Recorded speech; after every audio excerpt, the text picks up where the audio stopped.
Sa mundong puno ng pangangailangan, may mga taong hindi lang naglilingkod, kundi naninindigan. Para sa kanila, ang bawat hakbang ay alay. Ang bawat proyekto ay panata. Sa Seamless Seminar ng Rotary District 3770, muling pinandayang layunin, palakasin ang imahe at patatagin ang serbisyo. Sa Convention Center ng San Jose del Monte, Bulacan, nagsama-sama ang higit 80 Rotary Clubs sa ilalim ng District 3770. Isang pagtitipon na nakatuon sa grant management, membership development at higit sa lahat ang public image ng Rotary.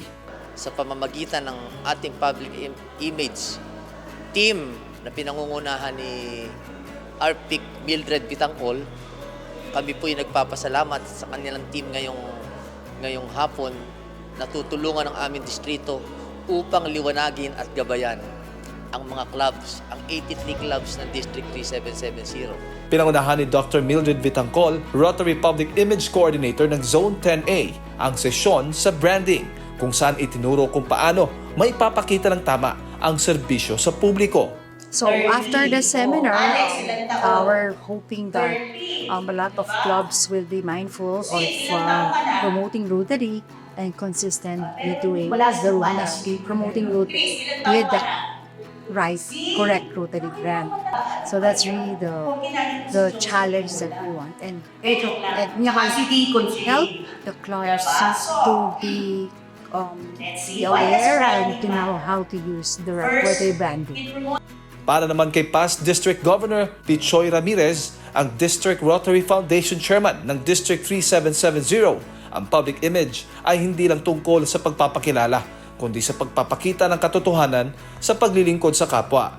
Ang tunay na public image ng Rotary are the good projects that we offer, the good services, the high ethical standards when we perform our profession. Walang dayaan. So we try to be of the highest integrity. Isa sa mga nakilahok, si Alex Mendoza ng Rotary Club of Mutya ng Santa Maria ay naniniwala na ang imahe ng Rotary ay dapat kasing linaw ng layunin nito. First, I want to congratulate our Zone 10A RPIC team and to the host club, Rotary Club of Pulilan, for a well-planned event. Public image is at the heart of how Rotary is perceived by our communities.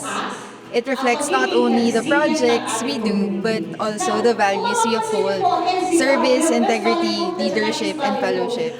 That's why public image seminars are so valuable. They help Rotarians understand how to present Rotary in a unified way through our stories, visuals, and actions. At sa puso ng bawat Rotarian, isang tanong ang paulit-ulit: paano ako makatutulong? When you are a Rotarian or even not a Rotarian, you should always ask, how can I help? It is a transformation kasi dati. Ang masama kasi kung ang sinasabi natin is para pangsarili lang natin. Kagaya ng mga nangyayari ngayon, puro pansarili yan. But when you think of yung kalahatan, yung mga neighbors mo, ay mag-iisip ka ng dalawang beses na dapat tama lang lahat. We do it in the benefit for all. Is it the truth? Is it fair to all concerned? Will it build goodwill and better friendship? Will it be beneficial to all concerned? Kaya naman para sa mga dumalo, ang seminar ay hindi lang kaalaman, kundi isang tunay na gabay. I'm so glad na I attend this seminar, this Seamless seminar.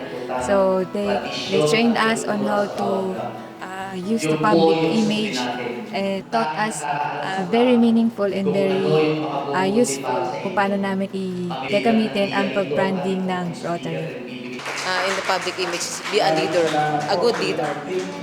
Every time we hear service above self, that is Rotary. He promote Rotary as a humanitarian organization, and he often hear that Rotary is service above self. So that's what we're doing, and make sure that everything that our clubs are doing, especially in District 3770, may 82 clubs sila. So tulungan namin sila na ma-promote yung lahat ng mga service projects nila and consistent in promoting the Rotary brand.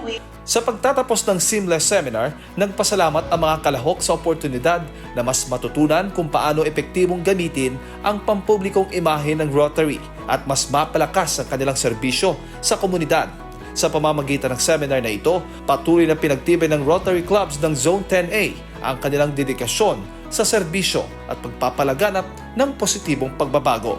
Para sa Diyos at sa Pilipinas kung mahal, ito si Jade Calabroso, SMNA News.